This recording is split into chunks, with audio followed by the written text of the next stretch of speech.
today we are going to be talking about taking your toddler to Disney. This is a question I get asked so many times, like, how do you do it? How do you take Jesse to Disney? He's now 3 and he has been when he was about 18 months, 2 and just about to turn 3. So he's already been 3 times to Walt Disney World. So I think I've got the tips down and I'm here today to share them with you. So my first tip for anyone wanting to take a toddler to Disney World is just to do it. So there's a lot of people who will say don't take young kids to Disney, they won't remember it, but it is such a magical age to take someone to Disney. Like, yes, taking a toddler to Disney does come with its setbacks, but it is such a magical age to take them. So if you are wanting to go to Disney, then just take them. Does it matter that they won't remember it? No, because you will remember it. And if you are anything like me, you will want to go on multiple trips to Disney, so you'll be able to take them that little bit older when they will remember it again. But you will always have those memories of taking your 1, 2, 3-year-old to Disney and all the magical little moments that come with that. You know, they really take in absolutely everything. They take in Mickey Mouse's smile, they take in the smells walking down Main Street. It's really lovely to see Disney through a toddler's eyes. My next tip would be to go with much lower expectations if you've been to Disney previously. So I had been to Disney as an adult a couple of times without Jessie. In fact, I think it was about 3 or 4 times before we had Jessie.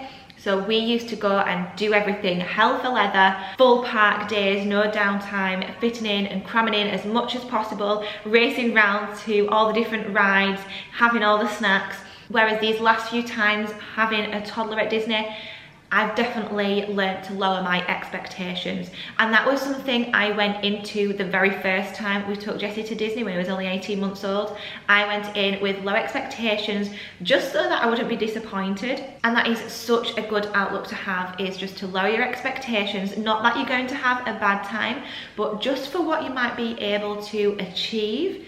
And if you have lower expectations, then everything above that is going to be higher and it's going to be amazing. Whereas if you go in there with like really high expectations to hit all the parks, do all the rides, meet all the characters, then your toddler's probably going to get really overwhelmed and you're going to get stressed that you're not having a magical time and that you're not doing everything you wanted to do. It's just going to really put a dampener and bring the whole vibe of the holiday down. Whereas you go in there with just thinking that you're going to meet a character a day maybe, or for us, it's simply to go and enjoy ourselves. We go in with no expectations of how long we're going to be in there, no expectations of how many rides, characters or anything like that we're going to do. We simply go to Disney knowing that when we turn up there, we're all going to have a magical time. If that looks like Jessie wants to run up and down Main Street for 30 minutes, we will do that. At the end of the day, you're still at Disney. So this kind of follows with a point that I've also heard a lot of people say, that when you take a toddler on holiday, it's not really a holiday, it's just parenting in another location. And I don't agree with that in some sense. So yes, it is just parenting in another location, but it's so much more than that. That's kind of saying that parenting at home is dull, so you're going on holiday to escape that, which I don't agree with. I like parenting in the UK anyway. Yes, it can come with its challenges, obviously, like anything, but it's so much more magical because you're in Disney World. And just being there, even if that's all you're doing, just walking up and down, take a leaf out of their book or whatever the saying is, where you're taking in all the smells, the sights, some things you might not notice, like little details when you're zooming from one ride to the other, like all the windows on Main Street, for example. Take everything like that in. Copy what they're doing, you know. If they want to play in the balloons, play in the balloons. You can get some really good pictures in the balloons. My next tip for taking a toddler to Disney is they are never too old to take a pram or a stroller. So this is one thing I learned. So before we even had Jessie, we took my niece and nephew to Disney World and they were 5 and 2. So I feel like we had a little bit of insight for when we would take our own children, but they are never too old to want a pram. This is something I've heard a lot of people share, that even like 7-year-olds in Disney will want to use a pram. And yeah, I think for as long as you possibly can, take a pram. So even if they don't use one at home all the time, so we barely use Jesse's pram at home now, but we always will take it to Disney, again, as long as he wants to sit in it until he's like 6 or 7. Even beyond that, however old he wants to be, and while the pram will hold him, I will take a pram to Disney World because it saves you so much. The heat out there, the humidity, and just the overall overwhelm and excitement can really take its toll on adults, let alone toddlers. So they're really going to get tired a lot quicker, and you're going to have a much more exciting experience and a better stress-free, calm day, if you can call Disney World with a toddler calm, just by taking a pram, because you're going to get that breather. They can sit down, they can rest their feet, they can even take a nap if they want to. Jesse was really good this last trip in that we would tell him, we think you're getting a little bit tired, let's sit in the pram, we'll lower it down, let's take a nap, and then we can have lots of fun. We'll stay in the park and we can keep going. And he willingly obliged to that. You know, he was more than happy to take a little rest, take some time out, knowing that we would stay there and that we'd still be having lots of fun when he woke up. A pram's also great for holding bags, let's be real. When you've got toddlers and small kids, you're probably going to have bags full of nappies, wipes, snacks, little things to entertain them. So it's really good to and useful to have a place where you can put those big heavy bags, and it's really good for storing all your souvenirs too.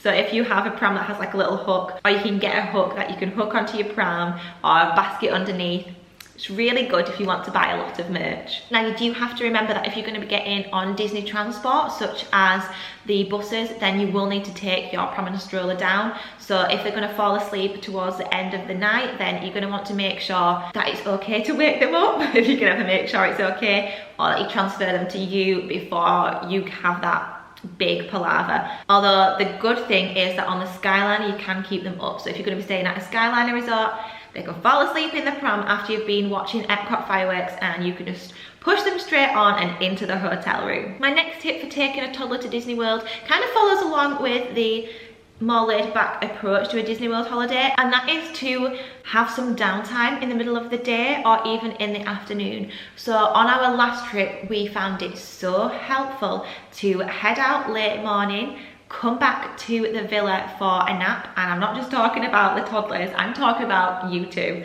Me, Lee, we all love taking that afternoon nap for a couple of hours, and sometimes it'd be really late on, it'd be like 3 till 5, but having that later nap really helps reset the day. Like I said, there's a lot of overwhelm in Florida with the heat and just everything, like all the overstimulation that's going on, the noises, the sights, you know. It's really nice to be able to head back to your accommodation and take a break, because then you're able to go out in the evening. So on our most recent trip, we were actually able to stay out for the fireworks because we did this. So yes, Jesse was that little bit older now and he was 3, but I think had we implemented this the year before when he was like 2, having that later long nap would have allowed him to stay up later for the fireworks. And that's what you do, right? You live and you learn. So next year when we go, spoiler, we will definitely all be taking a rest. Even though Jesse doesn't nap at home now, I think it's going to be good for all of us to head back to the villa, even if we're not sleeping, if we're just taking a little bit of time to recharge so that we can head out again for the fireworks. Or not even necessarily fireworks, just I think it's really nice to go to Disney on an evening. You see it from a different perspective, and yeah, it's just another version of the magic. So I definitely recommend that you all rest so that you can all experience Disney night time as a family with your toddlers. My next tip for taking toddlers to Disney would be to take all the snacks. So this is including snacks from home that you know they will love. Also, you can get snacks out there from places like Walmart and Publix, but I think taking a big stash with you already with things that you know they will love is a really good idea. So if you are going to be waiting in some longer queues with your children, give them a snack. I know it might not be ideal everyday life at home, but Disney's not everyday life at home, is it? It's a holiday. It's a special thing, you know, it's different. You don't have to worry that when you get home, your child's gonna be wanting snack after snack after snack. I mean, if they're not already. You know, they will adjust to being back home. It's okay to give them a snack in a queue to occupy them for a little bit. Also, snacks are really good because sometimes you can just get carried away at Disney and you miss a meal time. and they might get grumpy and you're like, oh no, I now need to find somewhere to eat, but my toddler's grumpy right now. Give them a little snack to put them on. All toddlers love snacks. For boredom, for hunger, everything. Take your own snacks from home. It's also a good idea, like I say, to take the ones you know your kid loves too, because the food out there is different and they might become picky, they might not like some things, and you know you've got like a set amount of things that they will eat, so you're not going to worry that they're going to go hungry. So yeah, take some that they love and take a wide variety if you can of some different ones. My next tip would be to take advantage of all that is around Disney as well and see everything else it has to offer, such as International Drive is amazing for toddlers. This year we went on some scooters. Well, I didn't, Lee and Jessie did. So they've got some that you can hire to drive up and down International Drive. They have golf, they have Dave & Buster's arcades. There's just a lot of different things that you can take advantage of in the Disney area as well as Disney itself. And then my final tip for taking your toddler to Disney is to take them before they are 3 years old. When they are 3, you have to pay for a ticket for them, and that is a full child price ticket, which is only 20, 30, 50 pounds cheaper than a full adult ticket. So if you can get in there before their 3rd birthday, you are winning, you are saving yourself some serious Disney spending money. So that is all my tips for taking a toddler to Disney. Please do let me know if you've got any down in the comments below. Share your tips for taking toddlers to Disney, because we can all benefit from learning each other's tips and tricks. I hope you have enjoyed watching this video. Make sure you are subscribed if you're not already. I'd love to have you here as part of our little Disney community in the Hair Life family. And for anyone who already is subscribed, make sure you hit that notification bell, because I've seen recently that not a lot of people are signed up to get the notifications of when I upload a new video. So go ahead and click the bell so you will know every single time I upload a new video. And I'll see you all in the next one. Bye!